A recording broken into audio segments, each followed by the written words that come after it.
Chaque centre de formation a des espaces spécifiques qui lui est dédié, avec une organisation particulière et une démarche pédagogique différente. Mais en même temps, on a des espaces communs et partagés. Donc l'idée, c'est que ce public-là, que ce soit des chefs d'entreprise, des salariés, des demandeurs d'emploi, des étudiants, des apprentis, que tout ce public-là se rencontre, se fréquente, échange et qu'il y ait une dynamique qui naisse de tout ça. Donc c'est pas seulement des bâtiments, c'est aussi une manière de travailler différente entre les différents publics. Donc il y a des espaces qui sont partagés, néanmoins vous allez voir, chaque entité a ses propres bâtiments avec ses locaux qui sont équipés, organisés en fonction des pédagogies spécifiques des trois publics. Comme tout l'ensemble du pôle consulaire est équipé de la fibre optique, on a une connexion internet un peu partout, ce qui permet que, évidemment, même sur ces passerelles, que ce soit les étudiants ou les salariés peuvent s'arrêter, échanger des mails, discuter, partager peut-être des documents, etc. C'est l'état d'esprit du pôle consulaire. Il y a aussi des bancs en bois un peu partout, pour qu'il y ait des endroits où on peut s'arrêter, partager, échanger, que ce soit convivial globalement. Ce que vous avez en face de vous, c'est le bâtiment du CFA. La capacité du CFA, c'est 900 apprentis. Il y a des salles informatiques, il y a des salles banalisées pour que nous puissions avoir toutes sortes de pédagogie. À partir de là, vous commencez à entrevoir l'espace privatif de l'EGC pour les étudiants. Tout le premier étage leur est dédié. Ils ont des espaces, notamment où ils peuvent partager avec les autres, mais cet espace-là est spécifiquement dédié aux étudiants de l'EGC. Ils peuvent très bien venir se détendre, boire un café, mais aussi travailler en petits groupes, échanger, préparer leurs dossiers, leurs documents, etc. Ici, le bâtiment orange, c'est le bâtiment de la formation continue. Ce bâtiment-là est sur 2 niveaux parce que, comme vous l'avez vu, il y a un public assez nombreux qui fréquente ce bâtiment et on a une offre de formation large. On a 10 salles au premier étage et 8 salles au rez-de-chaussée. Les salles ont une capacité qui varie entre 45 et 8 ou 9 participants. Donc ça peut être des petits groupes, des ateliers ou alors du travail en grand groupe. Par contre, dans les espaces communs et partagés, il y a l'amphithéâtre que vous avez vu, et puis il y a aussi la médiathèque que d'ailleurs je ne vais pas montrer, mais je vous montrerai en redescendant.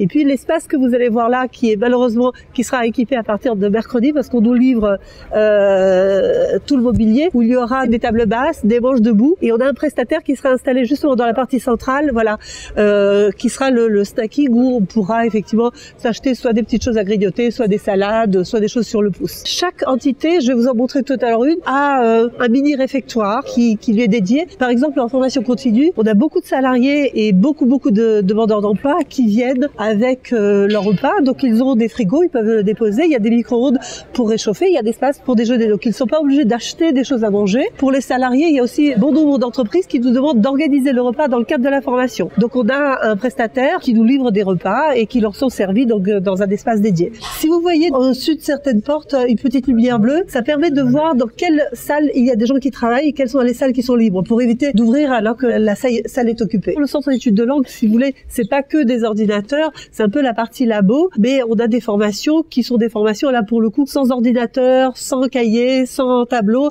c'est surtout du conversationnel. On alterne des formations parce que une langue c'est pratiqué, donc ou c'est du conversationnel. Et puis ici, nous avons des parcours individualisés, c'est-à-dire que si, par exemple, madame doit travailler son vocabulaire, moi ma prononciation, peut-être vous votre grammaire. Donc là, c'est la partie individualisée. Donc les formateurs préparent des supports multimédia pour que chacun travaille et progresse sur la partie où lui il coince. Maintenant, au conversationnel, tout le monde travaille sur les mêmes sujets. Et ici, effectivement, nous passons également à les certifications. Le BULAT, le TOEFL, le TOEIC, Cambridge, etc. C'est un bâtiment d'une surface d'environ 3000 m², qui est organisé sur 2 niveaux. Donc vous voyez que c'est un bâtiment qui est tout en longueur. Donc ici, nous accueillons donc l'ensemble des groupes de jeunes dans le cadre de l'apprentissage. Nous avons 31 salles de formation, donc réparties sur 2 niveaux. 6 labos informatiques qui se trouvent au niveau du rez-de-chaussée. Et puis là, nous nous efforçons d'aménager une 7e salle équipée en outils informatiques. Nous avons 2 salles de 50 places et sinon ce sont des salles plénières d'une capacité de 25 places. Voilà, donc c'est un mobilier qui est un équipement qui est tout neuf, hein, évidemment, puisque nous avons démarré l'exploitation de ce CFA ici dans ces locaux fin août de l'année 2016. C'est vraiment un établissement qui a grandi, qui s'est étoffé en termes de formation, et donc aujourd'hui le CFA c'est 25 formations.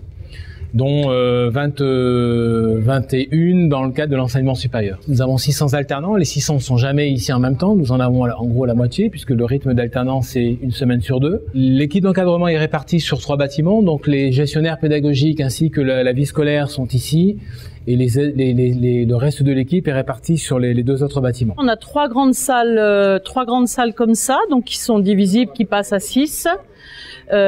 Sur cet étage. En face, on a le centre de ressources à l'informatique avec 30 postes. On a fait le choix d'avoir des portables, je vais vous la montrer. Et puis, petite salle de travail de l'autre côté et la salle spécialisée pour les chefs de projet. Et en bas, il y a la médiathèque et une salle réservée au master.